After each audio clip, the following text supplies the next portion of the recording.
देखिए हमने last time discuss किया था इलेक्ट्रिक फील्ड के बारे में। तो ऑनलाइन क्लास के अंदर इंटरनेट नहीं था, तो हमने नहीं पढ़ा था आइसोलेटेड पॉइंट चार्ज की जो इलेक्ट्रिक फील्ड है। तो वहां से उसको वापस स्टार्ट करते हैं कि अगर कोई हमारे पास आइसोलेटेड पॉइंट चार्ज है तो आइसोलेटेड पॉइंट चार्ज की इलेक्ट्रिक फील्ड जो होगी वो किस तरह से बनेगी और कैसे बनेगी बेटा। ठीक है, तो हम करेंगे बेटा कि electric field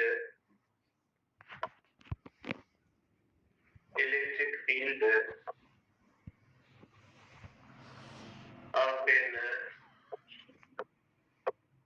isolated point charge.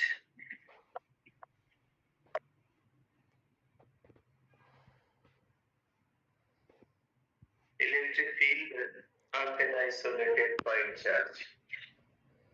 देखिए आइसोलेटेड का मकसद हम पहले भी पढ़ चुके हैं कि आइसोलेटेड चार्ज का मकसद ऐसी चार्ज जिसके सराउंडिंग में दूर दूर तक कोई और चार्ज एग्जिस्ट ना करे, तो ऐसी चार्ज को हम कहते हैं isolated point charge.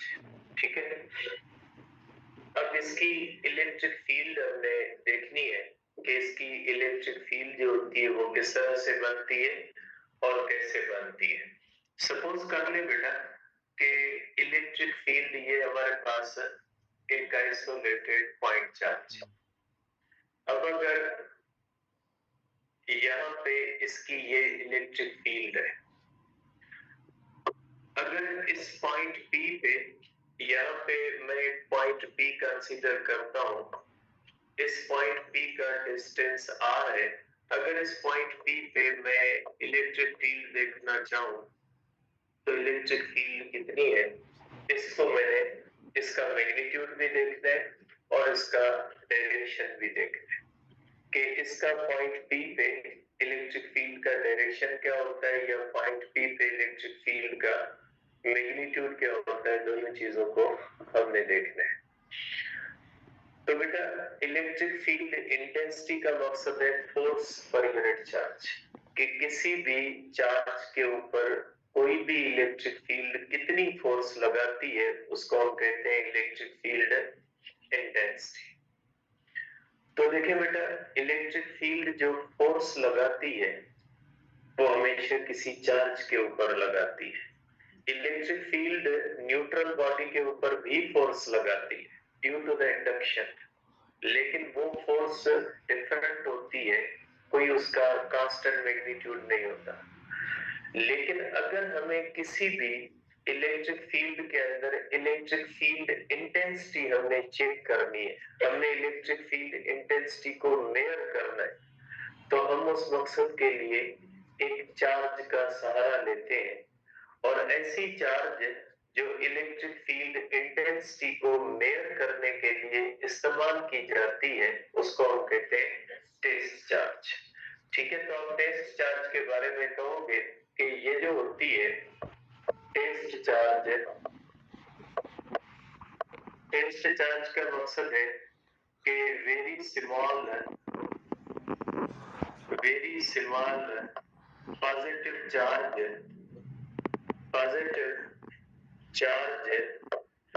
which is used to measure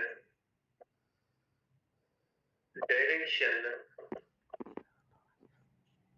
and magnitude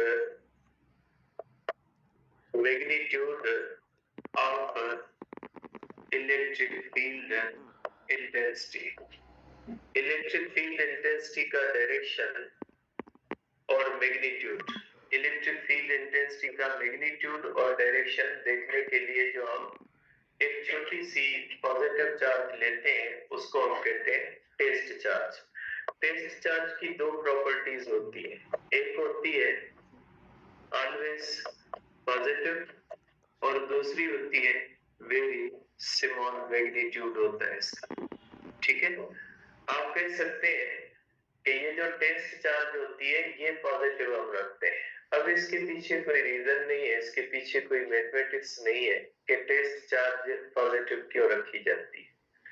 तो जिस तरह से 1 घंटा जो होता है उसका टाइम ड्यूरेशन इतना क्यों रखा गया, एक स्टैंडर्ड होता है जो मेजरमेंट के लिए इस्तेमाल किया जाता है, वो फिक्स कर दिया जाता है, ठीक है। उसके अंदर ही कोई रीजन नहीं होता कि 1 किलोग्राम का वेट इतना क्यों है, वो इतना क्यों नहीं है। इन चीजों के पीछे कोई लॉजिक नहीं होता, जस्ट एक स्टैंडर्ड्स होते हैं, उनको हम फिक्स कर देते हैं। तो टेस्ट चार्ज हमेशा पॉजिटिव रखी जाती है और इसका मैग्नीट्यूड स्मॉल रखा जाता है। मैग्नीट्यूड स्मॉल क्यों रखा जाता है, क्योंकि इस टेस्ट चार्ज को किसी इलेक्ट्रिक फील्ड को मेजर करना होता है और इलेक्ट्रिक फील्ड होती है वेक्टर क्वांटिटी।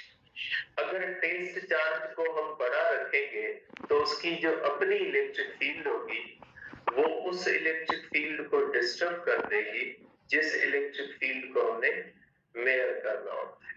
क्योंकि अगर ये पॉजिटिव चार्ज है और टेस्ट चार्ज पॉजिटिव है, अगर टेस्ट चार्ज का मैग्नीट्यूड ज्यादा हुआ तो टेस्ट चार्ज की इलेक्ट्रिक फील्ड और ये इलेक्ट्रिक फील्ड एक दूसरे को कैंसिल कर देंगे। अगर टेस्ट चार्ज यहाँ पे ये नेगेटिव चार्ज है और ये टेस्ट चार्ज पॉजिटिव है, तो पॉजिटिव चार्ज की अगर इलेक्ट्रिक फील्ड स्ट्रांग होगी तो इसकी नेगेटिव फील्ड को स्ट्रांग बना देगी और मेजरमेंट जो होगी वो रियल नहीं आ सकती।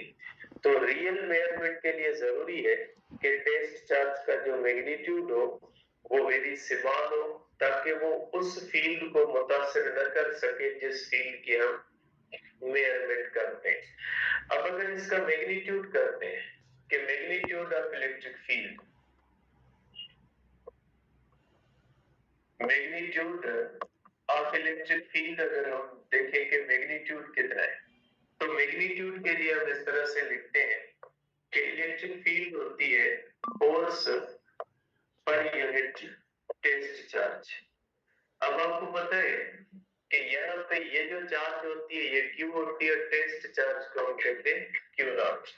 तो इन दोनों के दरमियान जो फोर्स होती है वो हो जाएगी के q naught upon r square upon q naught. इस तरह से इलेक्ट्रिक फील्ड हो जाएगी के क्यू अपॉन आर स्क्वायर। अगर कोई भी चार्ज एयर के अंदर है या वैक्यूम के अंदर है तो आप इसको इस तरह से लिख सकते क्यू अपॉन आर स्क्वायर। और अगर ये चार्ज किसी और मीडियम के अंदर है, अगर ये चार्ज मीडियम के अंदर है तो आप इलेक्ट्रिक फील्ड को लिख सकते हैं 1/4 pi epsilon naught epsilon naught q upon r square. और ये फार्मूला कहता है कि medium decreases electric field. Medium जो होता है वो डिक्रीज करता है electric field.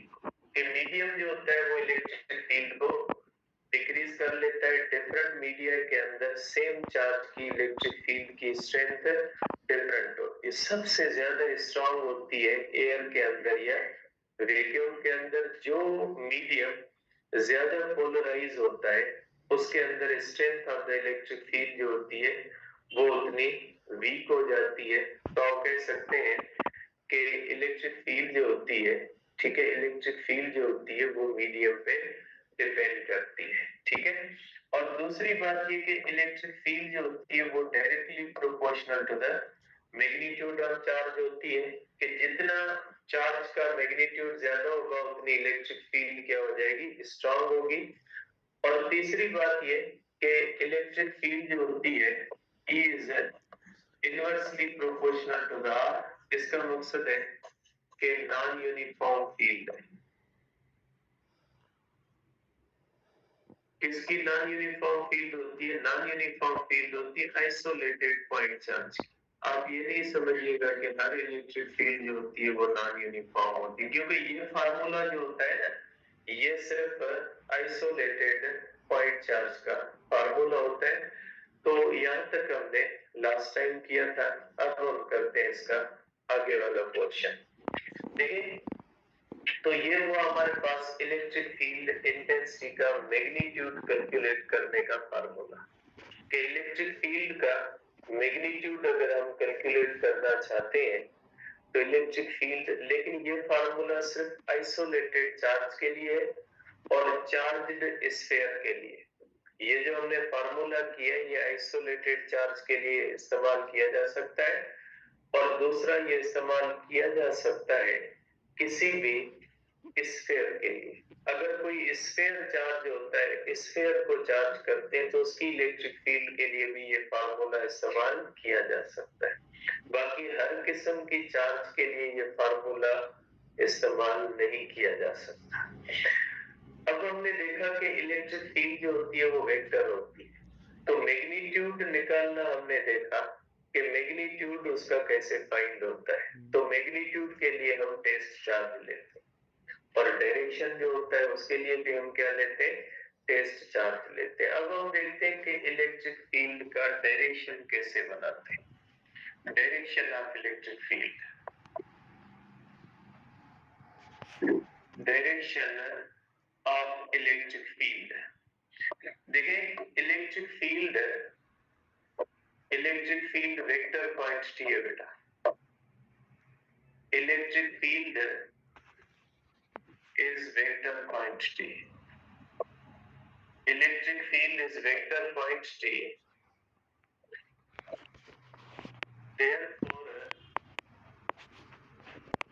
therefore direction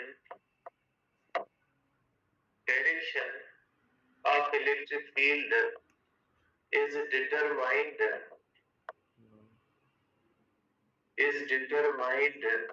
by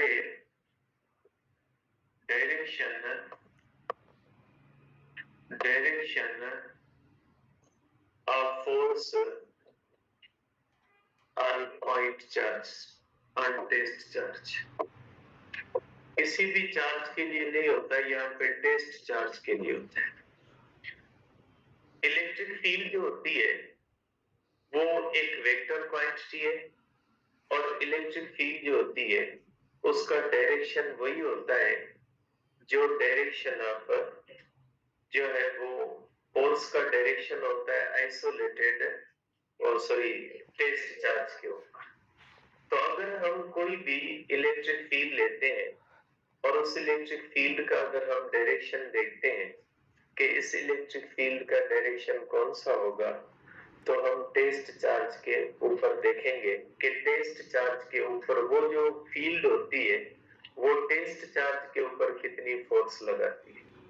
अगर वो फील्ड टेस्ट चार्ज के ऊपर ज्यादा फोर्स लगाती है, ठीक है, तो हम कहेंगे आउटवर्ड फोर्स लगाती है, तो हम कहेंगे कि इलेक्ट्रिक फील्ड का डायरेक्शन कौन सा होता है, आउटवर्ड होता है। और अगर इनवर्ड फोर्स लगाएगी तो डायरेक्शन हम कहेंगे इलेक्ट्रिक फील्ड का इनवर्ड होता है। तो यहाँ पे दो केसेस होते हैं कि सपोज करें हमारे पास एक पॉजिटिव चार्ज है, ये इसकी इलेक्ट्रिक फील्ड है। अब अगर यहाँ पे हम इस जगह पे देखेंगे कि इसकी इलेक्ट्रिक फील्ड का डायरेक्शन कौन सा है, तो हम यहाँ पे रखेंगे टेस्ट चार्ज। यहाँ पे टेस्ट चार्ज रखेंगे तो टेस्ट चार्ज का के ऊपर फोर्स का डायरेक्शन क्या होगा, आउटवर्ड। तो इलेक्ट्रिक फील्ड होती है force per unit charge. Electric field का डायरेक्शन वही होगा जो फोर्स का होगा। तो इसलिए हम कहते हैं कि E of positive charge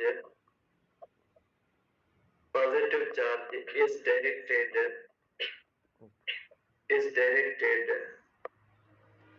away from charge।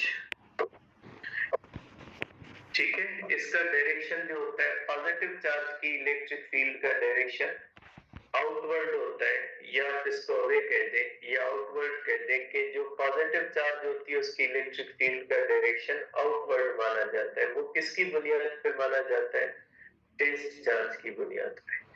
अगर टेस्ट चार्ज पॉजिटिव चार्ज के करीब रखेंगे तो टेस्ट चार्ज तो हमने लेनी है पॉजिटिव, तो टेस्ट चार्ज जब पॉजिटिव लेनी है तो वो जब पॉजिटिव चार्ज के करीब आएगी तो हमेशा फोर्स जो एक्सपीरियंस करेगी वो आउटवर्ड करेगी। मैं आपको फिर भी बता रहा हूँ कि टेस्ट चार्ज का पॉजिटिव होना, इसके पीछे कोई लॉजिक नहीं है, इसके पीछे कोई मैथमेटिक्स नहीं है, इसके पीछे कोई रीजन नहीं है, ये जस्ट एक कन्वेंशन है कि हमने टेस्ट चार्ज जो लेनी है वो हमेशा पॉजिटिव, क्योंकि अगर हम अपनी मर्जी से टेस्ट चार्ज लेते रहेंगे, कभी पॉजिटिव लेंगे कभी नेगेटिव, तो नेगेटिव के हिसाब से इसका डायरेक्शन क्या हो जाएगा, इनवर्ट। तो हम क्या कहेंगे कि पॉजिटिव चार्ज की इलेक्ट्रिक फील्ड का डायरेक्शन कौन सा है, आउटवर्ड है या इनवर्ड है। तो इस चीज को फिक्स करने के लिए टेस्ट चार्ज को हमेशा फिक्स कर दिया गया कि टेस्ट चार्ज जो आपने लेनी है वो हमेशा पॉजिटिव लेनी है, ताकि हम ये तय कर सकें कि पॉजिटिव चार्ज से डायरेक्शन आउटवर्ड होता है और नेगेटिव चार्ज में डायरेक्शन जो होता है वो इनवर्ड होता है। ठीक है, अब अगर हमारे पास नेगेटिव चार्ज है इस तरह से, तो इसके अंदर अगर कोई भी टेस्ट चार्ज रखेंगे तो टेस्ट चार्ज के ऊपर फोर्स इनवर्ट लगेगी। तो आप कहोगे कि जो E ऑफ नेगेटिव चार्ज है, E of negative charge is always directed inward. ये हमेशा जो होती है वो इनवर्ट होती है, अंदर की तरफ होती है। पॉजिटिव चार्ज की आउटवर्ड होती है और नेगेटिव चार्ज की इनवर्ट होती है। तो इस तरह से हम टेस्ट चार्ज को जो है वो इस्तेमाल करके मैग्नीट्यूड ऑफ इलेक्ट्रिक फील्ड भी फाइंड कर सकते हैं और डायरेक्शन ऑफ इलेक्ट्रिक फील्ड भी फाइंड कर सकते हैं। इलेक्ट्रिक फील्ड को फाइंड करने के मुख्तलिफ तरीके होते हैं, जैसे अपने बुक के अंदर 3 तरीके दिए हुए हैं। जो पहला तरीका है वो टेस्ट चार्ज वाला होता है कि किसी भी टेस्ट चार्ज को इस्तेमाल करके हम इलेक्ट्रिक फील्ड का मैग्नीट्यूड भी फाइंड कर सकते हैं और इलेक्ट्रिक फील्ड का हम डायरेक्शन भी फाइंड कर सकते हैं। ठीक है, अब इसके बाद जो हमारे पास नेक्स्ट हमारा टॉपिक है उसके अंदर हम पढ़ेंगे electric field lines. Electric field lines, देखिए इलेक्ट्रिक फील्ड वेक्टर होती है और वेक्टर को रिप्रेजेंट करने के 2 तरीके होते हैं। एक होता है उसको सिंबल्स के अंदर रिप्रेजेंट करना, जैसे फोर्स को F = 10 न्यूटन अलोंग ईस्ट। तो ये हम अगर इस तरह से कहते हैं कि फोर्स 10 न्यूटन ईस्ट में है, तो ये वेक्टर की रिप्रेजेंटेशन है थ्रू सिंबल्स। लेकिन उसी वेक्टर को हम ग्राफ के ऊपर भी रिप्रेजेंट कर सकते हैं और ग्राफ के ऊपर जब हम रिप्रेजेंट करते हैं तो हम एक लाइन बनाते हैं, उस लाइन के ऊपर एरो देते हैं। तो जिस तरह से वेक्टर को एक लाइन के थ्रू रिप्रेजेंट किया जा सकता है, इसी तरह से इलेक्ट्रिक फील्ड को भी लाइंस के थ्रू रिप्रेजेंट किया जा सकता है, क्योंकि वेक्टर को ग्राफिकली हम लाइंस के थ्रू रिप्रेजेंट करते हैं। तो इलेक्ट्रिक फील्ड को भी जब वेक्टर के तौर पे रिप्रेजेंट करते हैं, तो इलेक्ट्रिक फील्ड को वेक्टर के तौर पे रिप्रेजेंट करने के लिए हम जो लाइंस बनाते हैं उनको हम कहते हैं electric field lines of force. ठीक है, तो आप इसको इस तरह से कहोगे कि ये जो इलेक्ट्रिक फील्ड लाइंस होती है, electric field is vector quantity. Electric field is vector quantity which is real. Electric field एक वेक्टर क्वांटिटी और वो एक रियल होती है। ठीक है, और इलेक्ट्रिक फील्ड लाइंस जो होती है, electric field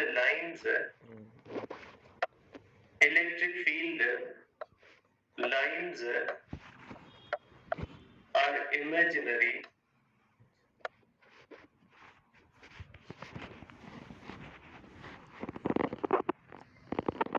electric field lines imaginary होती है। तो आप कहोगे इसकी डेफिनेशन होगी इमेजिनरी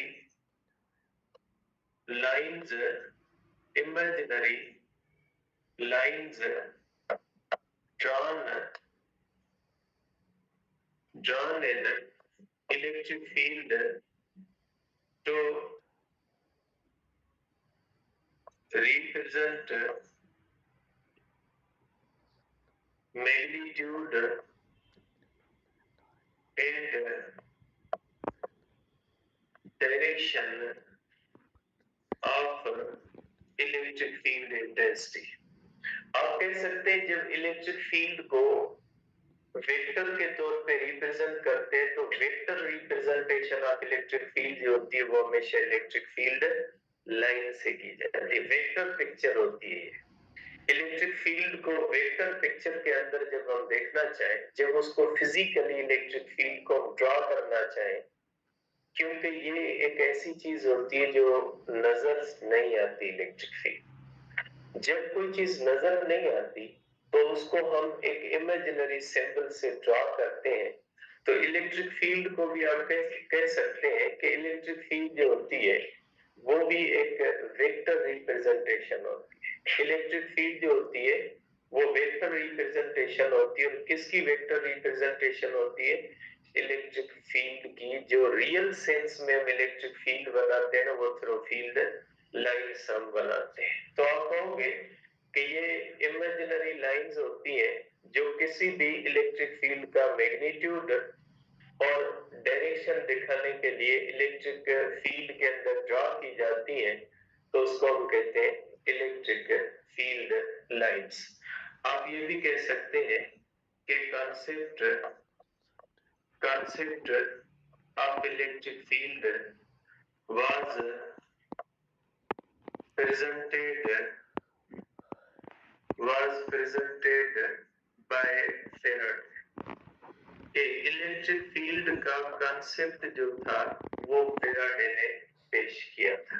ठीक है, अब आ जाते हैं कि इसको हम कैसे बनाते हैं। देखिए बेटा, अगर हमारे पास ये एक पॉजिटिव चार्ज है, अब इसकी इलेक्ट्रिक फील्ड का डायरेक्शन वेक्टर के तौर पे हम किस तरह से बनाएं?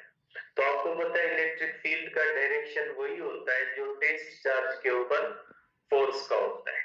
तो अगर तो हम इस पॉइंट पे देखें कि इस पॉइंट पे इलेक्ट्रिक फील्ड का डायरेक्शन कौन सा है, तो ये होगा, इस पॉइंट पे ये होगा।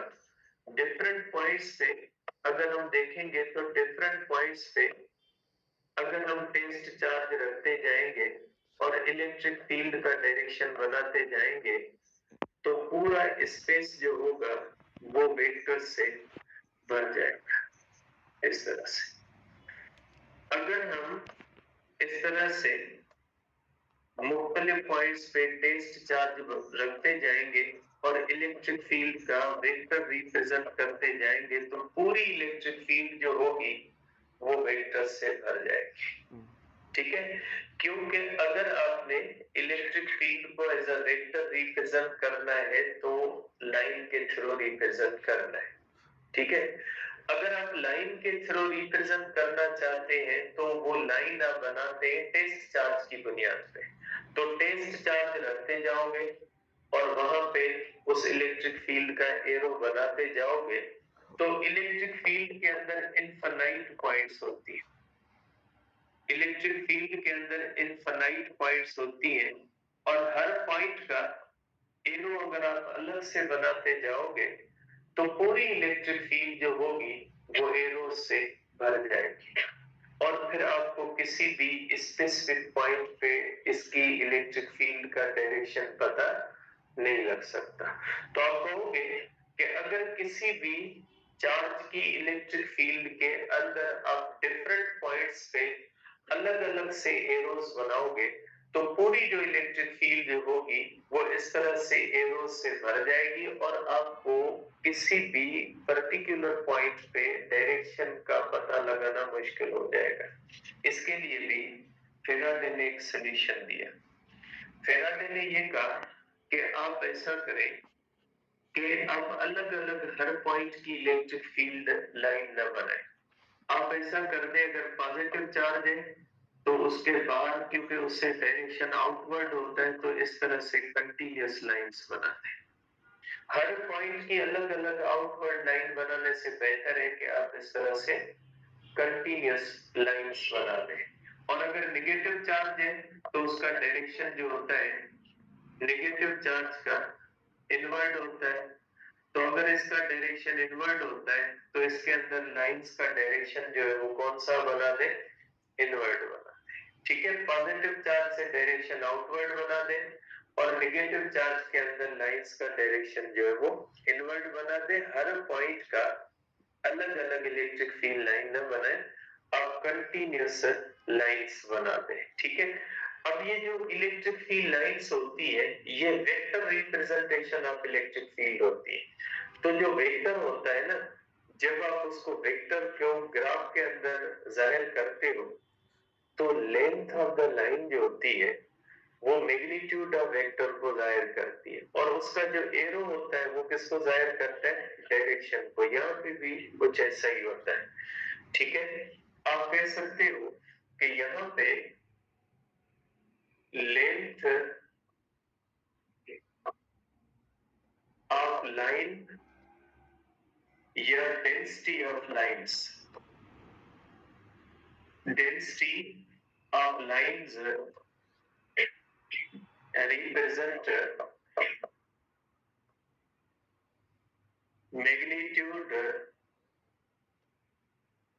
magnitude of electric field. ठीक है, और जो एरो होता है, एरो represents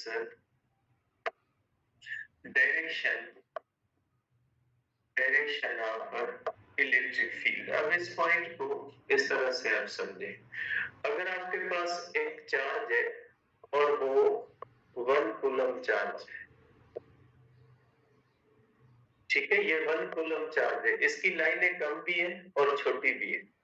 अगर इस तरह से आपके पास एक चार्ज है जो 1 कूलम से ज्यादा है तो उसकी लाइंस जो बनेगी वो लाइंस लंबी भी बनेगी और ज्यादा भी बनेगी।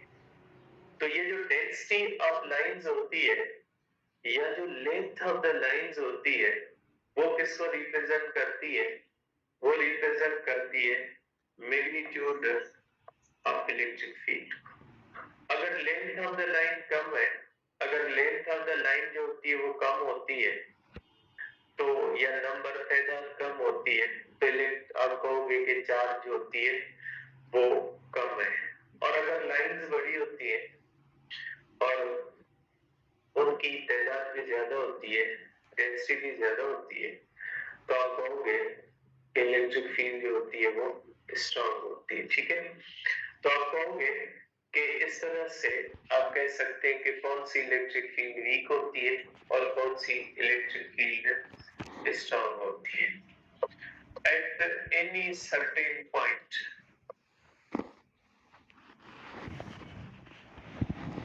at any certain point, intensity of electric field is determined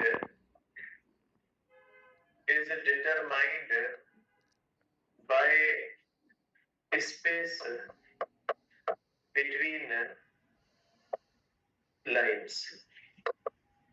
किसी भी पर्टिकुलर पॉइंट पे अगर इलेक्ट्रिक फील्ड लाइन की इंटेंसिटी बतानी है, अगर किसी भी सर्टेन पॉइंट के ऊपर इलेक्ट्रिक फील्ड की इंटेंसिटी आपने बतानी है, अगर किसी भी सर्टेन पॉइंट के ऊपर आपने इलेक्ट्रिक फील्ड इंटेंसिटी बतानी है, सपोज करें हमारे पास एक पॉइंट P है। अगर इस पॉइंट P पे अपने इलेक्ट्रिक फील्ड है और पॉइंट Q है, दोनों में से अगर आप देखें तो पॉइंट P के ऊपर लाइंस के दरमियान स्पेस जो होता है वो कम होता है और लाइन Q के ऊपर स्पेस ज्यादा होता है। तो जहां पे स्पेस ज्यादा होता है वहां पे हम कहते हैं इलेक्ट्रिक फील्ड जो है वीक है, और जहां पे स्पेस कम होता है वहां पे हम कहते हैं कि इलेक्ट्रिक फील्ड स्ट्रांग है। इलेक्ट्रिक फील्ड लाइंस न सिर्फ direction of the electric field बताती है but magnitude of electric field भी बताती है, क्योंकि ये वेक्टर रिप्रेजेंटेशन, ये इलेक्ट्रिक फील्ड की एक वेक्टर रिप्रेजेंटेशन है, और जो वेक्टर होता है वो मैग्नीट्यूड भी बताता है, और जो वेक्टर होता है वो डायरेक्शन भी बताता है।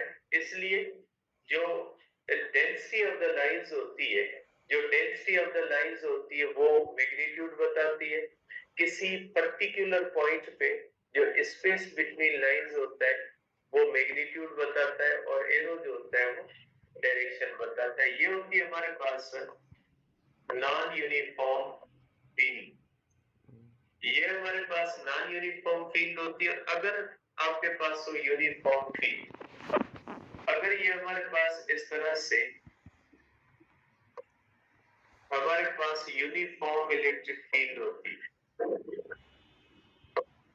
सपोज करें इस तरह से यूनिफॉर्म इलेक्ट्रिक फील्ड होती है, तो यूनिफॉर्म इलेक्ट्रिक फील्ड के अंदर अगर आप पॉइंट P बनाते और पॉइंट Q बनाते, तो यूनिफॉर्म फील्ड के अंदर पॉइंट P पे भी स्पेस इक्वल होता है, पॉइंट Q पे भी क्या होता है, स्पेस इक्वल होता है। तो आप कहोगे कि ये जो होती है ये यूनिफॉर्म फील्ड होती है। ठीक है, अब इसके बाद है आखिरी चीज के इलेक्ट्रिक फील्ड लाइंस की प्रॉपर्टीज क्या होती है बेटा। ये कुछ इलेक्ट्रिक फील्ड की प्रॉपर्टीज है, इसको आप देख लें। इलेक्ट्रिक फील्ड की प्रॉपर्टीज क्या होती है,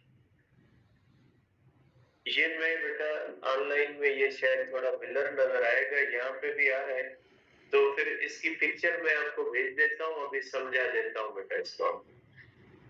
electric field lines are imaginary lines used to represent the direction and the strength of electric field in the space surrounding charged objects. Electric field lines दो चीजें बताती है, एक मैग्नीट्यूड बताती है और दूसरा डायरेक्शन बताती है। इसको डोर को क्लोज करते हैं, इसको बंद कर, इसको बंद कर। तो बेटे ये दो चीजें हमें बताती है, एक डायरेक्शन ऑफ इलेक्ट्रिक फील्ड बताती है और दूसरा जो हमें बताएंगी वो मैग्नीट्यूड ऑफ इलेक्ट्रिक फील्ड बताएंगे। अब इसका डायरेक्शन कैसे होता है, electric field lines point in the direction that a positive test charge would experience a force if placed at that point. Electric field का डायरेक्शन हमेशा पॉजिटिव टेस्ट चार्ज के ऊपर फोर्स के डायरेक्शन से तय किया जाता है। They extend outward from positive charges and terminate on negative charge. ये पॉजिटिव चार्ज से निकल के नेगेटिव चार्ज पे खत्म होती है। इसका क्या प्रूफ है, इसका प्रूफ ये होता है कि अगर ये पॉजिटिव चार्ज है और ये नेगेटिव चार्ज है, अगर कोई टेस्ट चार्ज यहाँ पे रखेंगे तो ये टेस्ट चार्ज जो होगी वो इस तरह से कर्व में आके नेगेटिव चार्ज पे रुक जाएगी। इसका मतलब है इलेक्ट्रिक फील्ड लाइन जो होती है वो पॉजिटिव चार्ज से निकाल के कहां पे खत्म करनी है, नेगेटिव पे, क्योंकि टेस्ट चार्ज पॉजिटिव होती है।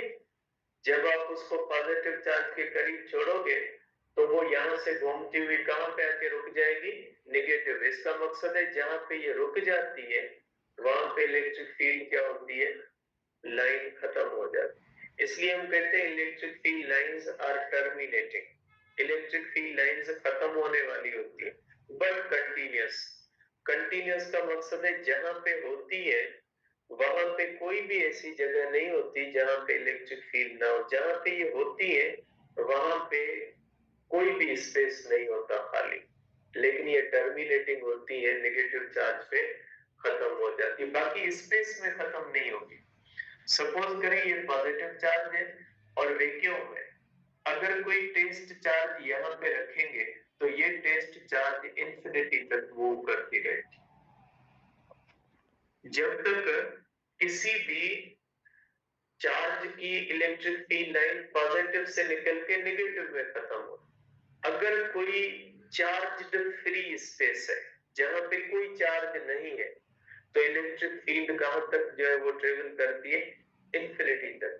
अगर स्पेस है, वैक्यूम है, उसके अंदर कुछ नहीं होता, तो वैक्यूम के अंदर अगर किसी भी पॉजिटिव चार्ज के पास में टेस्ट चार्ज छोड़ेंगे तो वो उससे रिपेल होती हुई कहां तक चली जाएगी, इंफिनिटी तक ट्रेवल करेगी। ठीक है, तो ये बात ध्यान में रखिएगा कि इलेक्ट्रिक फील्ड कभी भी नेगेटिव चार्ज के सिवा खत्म नहीं होती, इंफिनिटी तक इसकी रेंज होती है।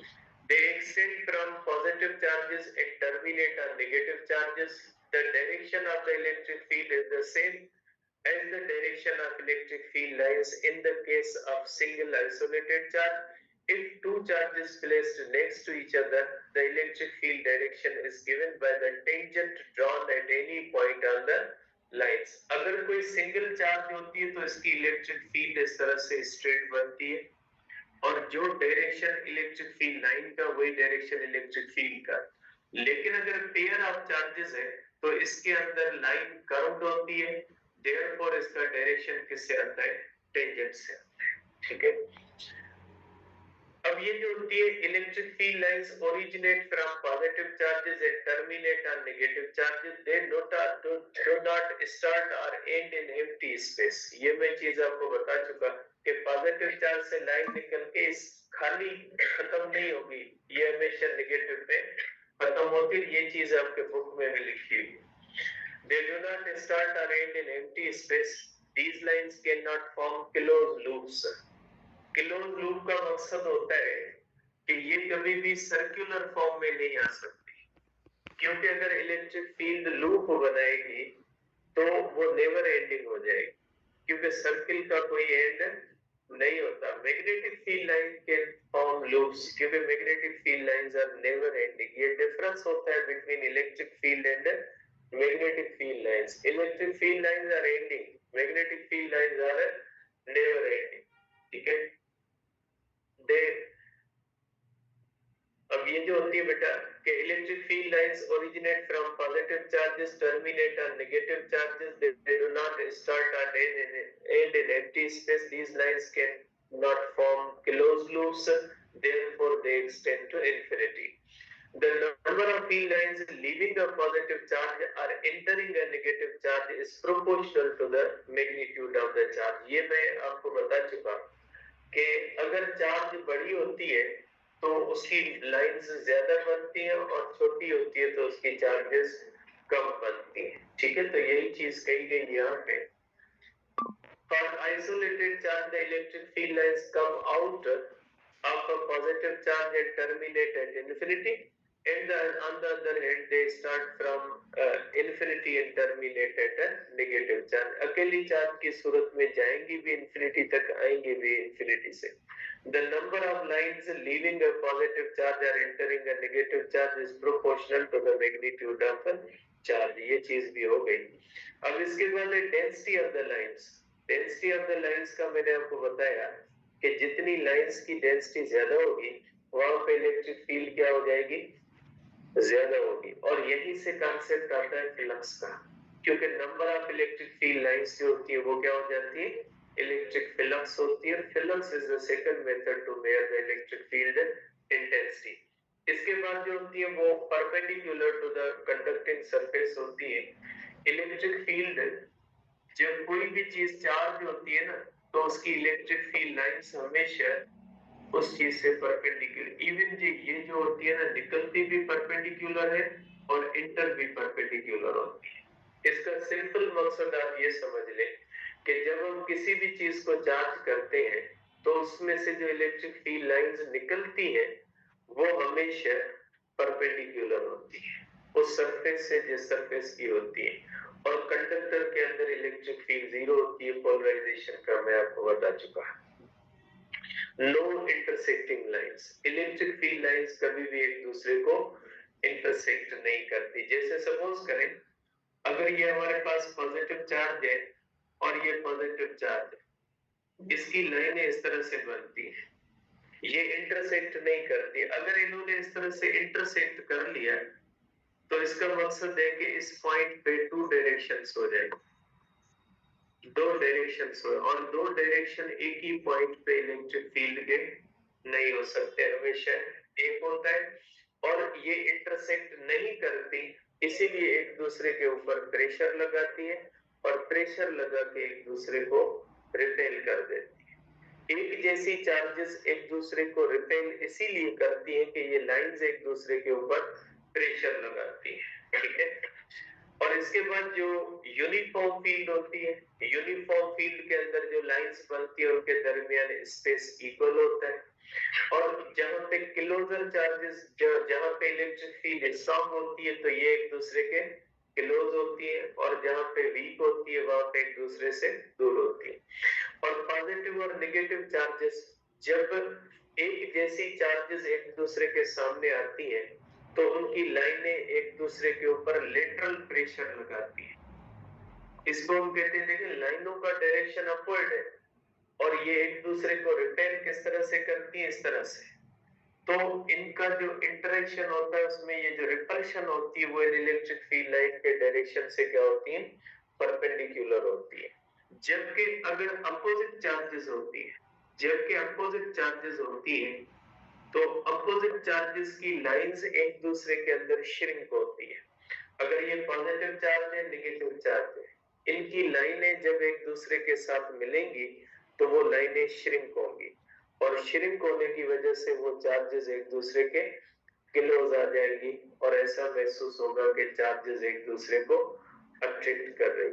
तो अपोजिट चार्जेस की लाइंस श्रिंक होती है और सिमिलर चार्जेस की लाइंस एक दूसरे को इस तरह से परपेंडिकुलर डायरेक्शन में लेटरल प्रेशर लगाती है और उस लेटरल प्रेशर का जो डायरेक्शन होता है वो इलेक्ट्रिक फील्ड से हमेशा परपेंडिकुलर होता है, जिसकी वजह से वो एक दूसरे को रिपेल करती है, ठीक है।